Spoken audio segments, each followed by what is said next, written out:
మనం నిన్న మాట్లాడుకున్నాం కదా! ఎస్‌కే కార్ లాంచ్ ఏదైతే ఉందో బసరత్ అహ్మద్ ఖాన్ అనే వ్యక్తి లగ్జరీ కార్లను తీసుకొచ్చి విదేశాల నుంచి దాన్ని తక్కువ వాల్యూ చేసి, శ్రీలంక ద్వారా అక్కడ మోడిఫై చేసి, అక్కడ నకిలీ ఇన్వాయిస్‌లు కావచ్చు, లేకుంటే వాటిని కార్లను మోడిఫై చేసి ఇక్కడికి తీసుకొచ్చి పొలిటికల్ లీడర్లందరికీ అతను కార్లు సప్లై చేస్తా ఉన్నాడు. అది కూడా క్యాష్ రూపంలో చేస్తా ఉన్నాడు అనేది మనం నిన్న మాట్లాడుకున్నాం కదా! బండి సంజయ్ కేంద్ర ఆహ్, సహాయ మంత్రి ఎవరైతే ఉన్నారో బండి సంజయ్ లేవనెత్తిన ఆ పాయింట్‌తోని రాష్ట్ర వ్యాప్తంగా చర్చ జరిగింది. ఏదైతే బషరత్ అహ్మద్ ఖాన్ ఉన్నాడు గదా! ఈ బషరత్ అహ్మద్ ఖాన్ ఎవరైతే ఉన్నాడో, ఈ ఈ ఇతని మీద డీఆర్ఐ ఇంతకుముందుకే మే నెలలోనే ఇతన్ని అరెస్ట్ చేసి అహ్మదాబాద్ హైకోర్టులో ప్రొడ్యూస్ చేయడం జరిగింది. అయితే దీనికి సంబంధించి తాజాగా బషరత్ అహ్మద్ ఖాన్ అనే వ్యక్తి దగ్గర అతను స్మగుల్ చేసినటువంటి అంటే ఆహ్, ప్రభుత్వానికి కట్టాల్సిన టాక్స్ కట్టకుండా ప్రభుత్వం దగ్గర నుంచిని ఏదైతే స్మగుల్ చేసిన కార్స్ ఉన్నాయో, ఆ కార్లను కేటీఆర్ వాడుతా ఉన్నాడు. కేటీఆర్ కొన్నాడు. కేటీఆర్ అంటే కేటీఆర్ ప్రత్యక్షం గాదు. వాళ్ళ భార్య ఎవరైతే ఉన్నారో కల్వకుట్ల నీలిమ, ఆ నీలిమ డైరెక్టర్‌గా ఉన్నటువంటి ఆహ్, అట్ హోమ్ సొల్యూషన్స్ ఏదైతే ఉందో, అట్ హోమ్ ప్రైవేట్ కంపెనీ ఏదైతే ఉందో, at home hospitality and private limited company ఏదైతే ఉందో, ఆ కంపెనీలో ఆమె డైరెక్టర్‌గా ఉన్నారు. ఆ కంపెనీ పేరు మీద వెహికల్ కొన్నారు. ల్యాండ్ క్రూజర్‌ను. వెహికల్ ఇప్పుడు కేటీఆర్ వాడతా ఉన్నారు. అట్లాగే ఇంకొక వెహికల్ ఇట్లాంటి వెహికల్ గూడా ఇప్పుడు ప్రస్తుతం ప్రభుత్వంలో సిట్టింగ్ మంత్రిగా ఉన్నటువంటి వ్యక్తి గతంలో బీఆర్ఎస్ పార్టీలో ఉండి ఇప్పుడు ప్రస్తుతం సిట్టింగ్ మంత్రిగా ఉన్నటువంటి వ్యక్తి కూడా ఈ బషరత్ అహ్మద్ అనే ఖాన్ దగ్గర ఆహ్, కారు కొన్నాడు అంటూ ఆరోపణలు పెద్ద ఎత్తున బయటకొచ్చాయి. కేంద్ర మంత్రి బండి సంజయ్ విసిరిన ఈ బాణంతోని ఇది మొత్తం చర్చనీయాంశంగా మారింది. అసలు ఎవరెవరు బషరత్ అహ్మద్ ఖాన్ అనే వ్యక్తి చేసినటువంటి ఈ స్మగ్లింగ్‌లో ఎవరెవరు భాగస్వాములుగా ఉన్నారు? పొలిటికల్ లీడర్లు అతనికి ఎట్లా అండదండలు ఇచ్చారు? దీని వెనుక ఎవరెవరు ఏ ఏ కంపెనీల హస్తం ఉంది, భాగస్వామ్యం ఉంది అనేది బయటకొచ్చింది. ఎట్టకేలకు బండి సంజయ్ చేసినటువంటి ట్వీట్‌తోని రాష్ట్ర రాజకీయాలు మొత్తం ఈ స్మగుల్ చేసినటువంటి ల లగ్జరీ కార్లకు సంబంధించి చర్చనీయాంశంగా మారింది. అయితే ఈరోజు ఆహ్, ఈడీ అధికారులు సోదాలు నిర్వహిస్తా ఉన్నారు. ఎస్‌కే లాంజ్ కావచ్చు, బషరత్ అహ్మద్ ఖాన్ అనే వ్యక్తి ఉన్నారు కదా! అతని నివాసాలు కావచ్చు, ఇట్లాగే ఈ ఈ లగ్జరీ కార్లకు సంబంధించి ఈడీ అంటే ఎన్ఫోర్స్‌మెంట్ డైరెక్టరేటు ఈ పెమా నిబంధనలు ఉల్లంఘించి ఆ కార్లను విదేశాల నుంచి ఇక్కడికి తీసుకొచ్చారు. ఇందులో డబ్బు ప్రమేయం కూడా ఉంది పెద్ద ఎత్తున. అంటే దాదాపు కోట్ల విలువైన కార్లను వీళ్ళు తక్కువ ధరకు వాల్యూను తగ్గించి ఆ ఫెమా నిబంధనలు ఉల్లంఘించింది కాబట్టి ఈడీ కూడా ఇందులోకి ఎంటర్ అయింది. ఈడీ ఈరోజు హైదరాబాద్‌లోని ఎస్‌కే లాన్ సహా చాలా చోట్ల ఆ సోదాలు నిర్వహిస్తున్న పరిస్థితి కనిపిస్తా ఉంది. దీనికి సంబంధించి బండి సంజయ్ ఏం ట్వీట్ చేశారో చూద్దాం. Welcome to the enforcement directorates move to initiate an investigation into the illegally imported cars.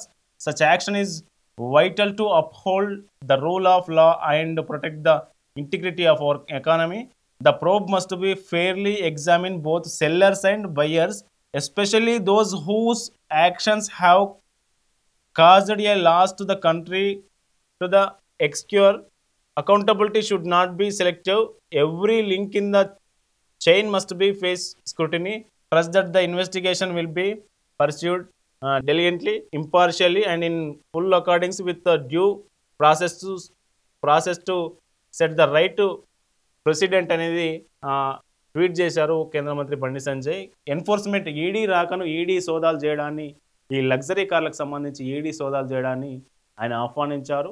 ఖచ్చితంగా దీని వెనుక ఎవరెవరు ఉన్నారో వాళ్ళందరినీ చట్టపరంగా విచారణ జరపాల్సిందే, దర్యాప్తు జరపాల్సిందే. వాళ్ళు ఒకవేళ నిబంధనలు ఉల్లంఘించి కనుక ఈ స్మగుల్ చేసిన కార్లలో వాళ్ళకు కూడా సంబంధం ఉంటే ఖచ్చితంగా చట్టపరంగా శిక్షించాల్సిందే అంటూ ఈడీకి ఎన్ఫోర్స్మెంట్ డైరెక్టరేట్‌కు స్వాగతం పలుకుతున్న ట్వీట్ మనం చూసాం కదా! మొత్తానికి బండి సంజయ్ ఇట్లా పుట్టించిన అగ్గి ఇప్పుడు పెద్ద ఎత్తున రాజుకుంటుందని చెప్పవచ్చు. అయితే కేంద్ర మంత్రి ట్వీట్‌తో కొంతమంది చాలా రకాలుగా మాట్లాడారు. ఇది కేంద్ర ప్రభుత్వం ఆధ్వర్యంలో ఉంది కదా! బండి సంజయ్ కేంద్ర హోంశాఖ సహాయ మంత్రి కదా! ఆయనే ఇన్వెస్టిగేట్ చేయొచ్చు కదా! కస్టమ్స్ వాళ్ళ పరిధిలోనే ఉంటారు. డీఆర్ఐ వాళ్ళ పరిధిలో ఉంటారు. వాళ్ళే ఇన్వెస్టిగేట్ చేయొచ్చు కదా! అని మాట్లాడారు కొంతమంది. కానీ కస్టమ్స్ అధికారులు కేవలం ఇన్వాయిస్‌లు మాత్రమే చెక్ చేస్తారు. వీళ్ళు ఇన్వాయిస్ ఉందా లేదా, ఇతను కొంటున్న గూడు ఏదైతే ఉందో ఆ గూడుకి ఇన్వాయిస్ ఉందా లేదా చెక్ చేస్తారు కానీ అది అండర్ వాల్యూడా లేదంటే అందులో ఇంకేమన్నా అవకతవకలు చేస్తున్నారనేది కస్టమ్స్ పరిధిలోకి రాదు.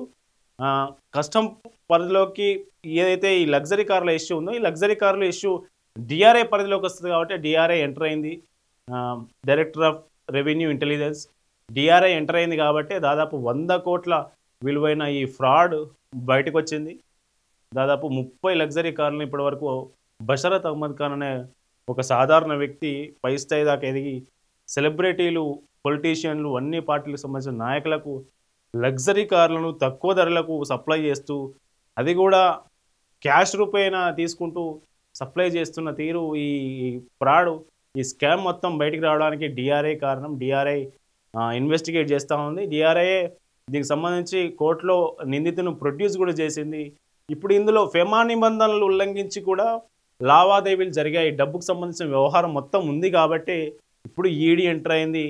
ఎవరు ఏం చెప్పినా కేంద్రం పరిధిలో ఉన్నటువంటి దర్యాప్తు సంస్థలు ఖచ్చితంగా వారి వారి పరిధి మేరకు యాక్షన్ తీసుకుంటున్నాయని చెప్పవచ్చు. కానీ కొంతమంది అవగాహన ఉండి లేని నాయకులు కావచ్చు, కొంతమంది వ్యక్తులు కావచ్చు, ఇన్ఫ్లుయెన్సర్ కావచ్చు, ఏదో కేంద్రం మీద బదనాం చేసే ప్రయత్నం చేస్తున్నారు తప్పితే ఇప్పుడు మనం యాక్షన్ చూస్తే ఖచ్చితంగా స్పష్టంగా ఏ శాఖ ఏ వింగు పరిధి ఆ వింగు తన డ్యూటీ సమయం వచ్చినప్పుడు ఖచ్చితంగా నిర్వర్తిస్తుందని చెప్పడానికి మనకి ఇదే ఎగ్జాంపుల్. ఈరోజు ఈ లగ్జరీ కార్ల కేసులోకి ఈడీ ఎంటర్ కావడం, ఇందులో మళ్ళీ ఎవరెవరు ఇందులో భాగస్వామ్యం ఉన్నారనేది ఈడీ ఎంతమందిని విచారించనుంది, ఎవరికైనా నోటీసులు జారీ చేస్తుందా, నిజంగా ఈ కారు వాడుతున్నటువంటి ల్యాండ్ క్రూజర్ వాడుతున్నటువంటి కేటీఆర్కు నోటీస్ ఇస్తుందా, లేదంటే వాళ్ళ భార్య డైరెక్టర్గా ఉన్నటువంటి కంపెనీ ఏదైతే ఉందో ఆ కంపెనీకి నోటీస్ సర్వ్ చేస్తుందా, ఆ కంపెనీలో ఉన్న డైరెక్టర్ని నోటీస్ సర్వ్ చేస్తారా ఈడీ ఏంటి అసలు? ఇప్పుడు స్మగ్లింగ్ చేసిన గూడు ఒక వాహనాన్ని స్మగ్లింగ్ చేయడమే నేరమైతే ఆ స్మగ్లింగ్ చేసినటువంటి ఆ గూడును ఏదైతే వాహనాన్ని వీళ్ళు వాడుతున్నారు కాబట్టి ఎండ్ ఆఫ్ ది బెనిఫిషియర్ కూడా వీళ్ళు, అంటే ఆ స్మగ్లింగ్లో వీళ్ళకు కూడా పాత్ర ఉందనేది కొంత మనకి బయట చర్చ జరుగుతూ ఉన్నది. మరి దీనిపై ఈడీ ఎట్లాంటి నిర్ణయం తీసుకోబోతా ఉంది?